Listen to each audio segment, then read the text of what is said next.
Vascaíno do Cerrado. Fala galera vascaína, eu sou o Thiago Fontes, falo direto de Brasília, Distrito Federal, trazendo vídeo de segunda-feira. Vamos falar de Vasco. Essas férias forçadas estão acabando. Sábado tem jogo do Vasco amistoso, no outro sábado tem jogo do Vasco, Campeonato Brasileiro. Enfim, vamos voltar aqui então as atenções ao que está acontecendo no Vasco, tendo em vista que o mercado da bola está parado.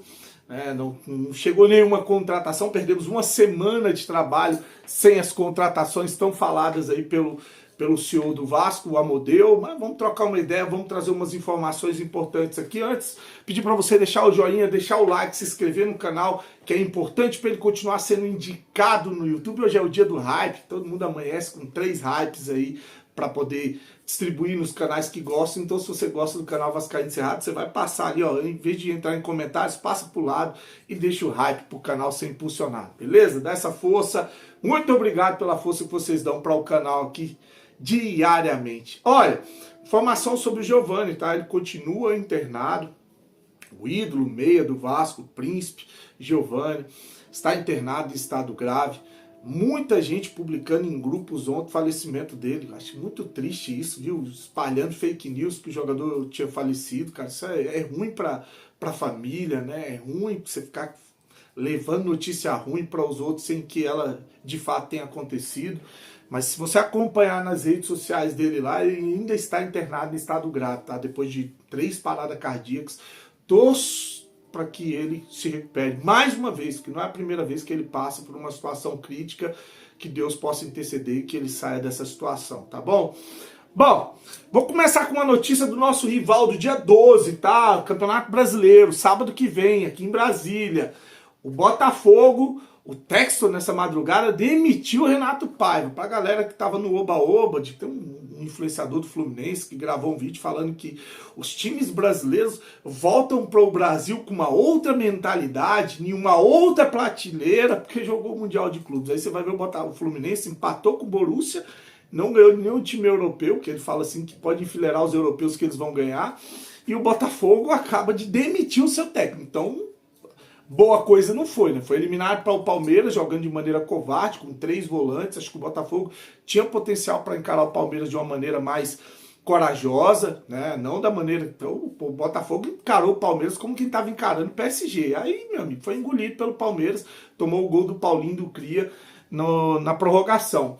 Então, essa maneira que o Botafogo jogou e depois a entrevista coletiva de pós-jogo do Renato Paiva para dizer que o Palmeiras investe mais jogador, gastou mais grana no Paulinho de qualquer jogador contratado pelo Botafogo, né? E o Palmeiras vai pagar 115 milhões no Paulinho, o Botafogo acho que fez contratação de 100 milhões. Então, esse argumento aí deixou o Texto e a torcida do Botafogo revoltada, e o Texto, que já não estava gostando do trabalho do treinador, demitiu o técnico Renato Paiva, mesmo tendo vencido o PSG na Copa do Mundo de Clube. Então é com esse astral, com a busca por um outro treinador, que o Botafogo vem para Brasília para encarar o Vasco. O Textor, que além de ter vendido a parte dele da acionária no Crystal Palace, ele renunciou ao cargo dele de executivo no Lyon, tá?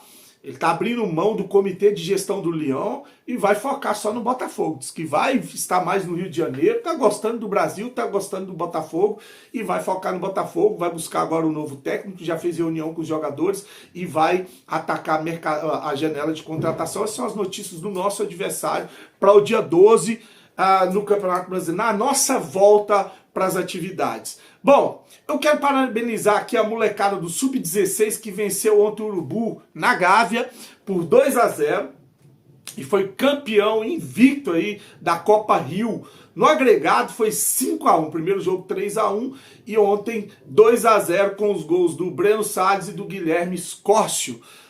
Então os jogadores que marcaram para a vitória da molecada do Sub-16, foi campeão ontem. Tem gente que fica puto que tá dando notícia de base. Cara, tem que dar parabéns pra molecada, né? Que tá ali se esforçando, tá lutando pra poder um dia virar profissional também, tá? Então tá aí, parabéns pra molecada, campeão em cima do Urubu. O Urubu tomou porrada, então, lá na base e tomou porrada lá no Mundial. É isso que importa. O final de semana foi maravilhoso para o Vascaíno. é com o pau dos outros mesmo, é porque vocês fizeram isso a vida toda. A vida toda vocês fizeram isso. Bom, ficou estranho esse negócio com o pau dos outros, né?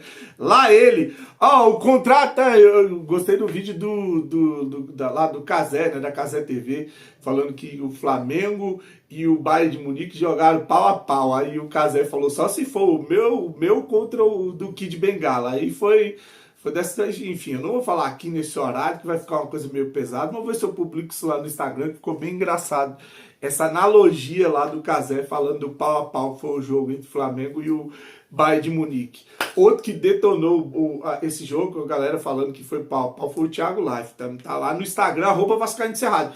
Falar nisso, cara, segue o @Vascaíno Cerrado também lá no Facebook, tá? Tô com 3.500 seguidores lá, preciso bater 5.000 seguidores, então me dá essa força, 1.500 seguidores. Eu não sei se você ainda usa o Facebook, mas estão usando pra caramba. Tudo que eu publico no Instagram vai pro Facebook, então segue a página, eu vou deixar na descrição aqui o link para você seguir o Vascaíno Cerrado lá no Facebook, me dá essa força, beleza? Preciso dessa moral também.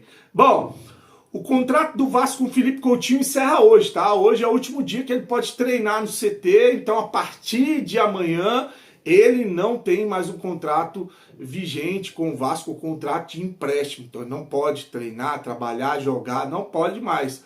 Tá enrolada a situação dele. Ele tá tentando rescindir o contrato com o Aston Villa para assinar um contrato definitivo com o Vasco, mas ainda não aconteceu. O plano B do Vasco é que, se não houver um acordo entre Coutinho e o Aston Villa, claro que estão negociando, é dinheiro que está na mesa, se não houver esse acordo, o Vasco deve tentar um empréstimo, prorrogar, ou mais um empréstimo com o Aston Villa para manter o Felipe Coutinho até dezembro de 2025, tá? Então ainda não está definido o futuro do Felipe Coutinho, se ele fica em definitivo, se ele fica até o final do ano, ou se hoje é o último dia do Felipe Coutinho como jogador do Vasco, nessa curta passagem dele, nessa volta ao Brasil, tá? Para finalizar o vídeo, eu vou trazer um áudio aqui, que é um trecho de uma live que eu vi também rolando num grupo, a respeito do Ramon Dias, tá? Ramon Dias processou o Vasco, tá cobrando milhões de rescisão de contrato por ter sido mandado embora pela internet. Aí tem aquela briga que o Vasco está tentando, já foi condenado pela FIFA, mas está tentando argumentar, recorrer e mostrar com funcionários, inclusive com participação do filho dele, o Emiliano Dias, em podcast, dizendo que eles pediram para sair, que aí quem tem que pagar essa indenização milionária são eles ao Vasco, só que a princípio a FIFA já condenou o Vasco está tentando recorrer, e na entrevista do Felipe Carregal, o diretor executivo do Vasco, que esteve lá no canal do Fábio Azevedo, ele falou que se o Vasco realmente for condenado a pagar essa indenização ao Ramon Dias e ao Emiliano Dias, que o Vasco vai processar tentando responsabilizar o CEO, né, Lúcio Barbosa, a Cátia dos Santos e a 777, né? Quer botar a culpa, a responsabilidade nos gestores. É mais uma que vai aí para a arbitragem, vai para os tribunais para tentar alegar essa gestão temerária e fazer o Vasco retomar as ações da SAF, tá? Dizendo que a gente foi prejudicado por uma má gestão, uma gestão que prejudicou o Vasco com aumento da dívida, não pagamento de dívida como foi prometido, né? Um caos total no departamento de futebol. Então, de um lado, se o Vasco conseguir processar 777, ele vai tentar reaver essas ações, do outro ele tenta, através de testemunhas na FIFA, argumentar ou contra-argumentar que quem pediu para sair foi o Ramon e o filho dele, não o Vasco que mandou embora, tá bom? Então é mais ou menos esse imbróglio. Vou deixar o áudio aí, me despedindo de você, desejando uma semana abençoada. Curte o canal, se inscreve, tamo junto, fique com Deus e saudações vascaínas. Deixa eu te perguntar, Ramon Dias caiu pra vocês resolver ou não? Fica com a SAF também, né? SAF, isso é jurídico SAF. Jurídico SAF, né? Porque aí estão perguntando tudo com futebol é jurídico SAF. Porque aí estão perguntando, o Lúcio que mandou ele embora pelo Twitter, não pode ser responsabilizado mas por isso? isso? Aí eu posso falar, porque assim, caso o Vasco seja de fato lá confirmado que o Vasco seja condenado a pagar algum valor para ele, o Lúcio vai ser responsabilizado. Eu acredito, que o direito do Vasco é muito bom, pelo que tem de prova, enfim. Mas quem decide são eles, né? O julgador. Mas caso o Vasco seja mantida essa condenação, a gente vai responsabilizar o Lúcio. A condenação foi na FIFA e ela sobe para a corte arbitral, né? Tá. E aí tem prazo para esse julgamento acontecer, não? Não. Não. Mas aí, se acontecer, o Vasco vai ter que pagar e vai vai ter acionar. que pagar e vai acionar os gestores antigos. Sim. E aí, no caso, só o Lúcio?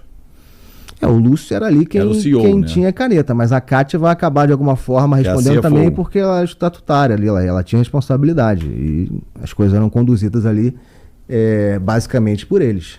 Até o corta eles está fazendo essa pergunta. Mas não é só o gestor, tá? A 777/RECAP entraria também nessa responsabilização, porque Lúcio e Kátia respondiam ali, eles tinham que cumprir ali as ordens ali da 777.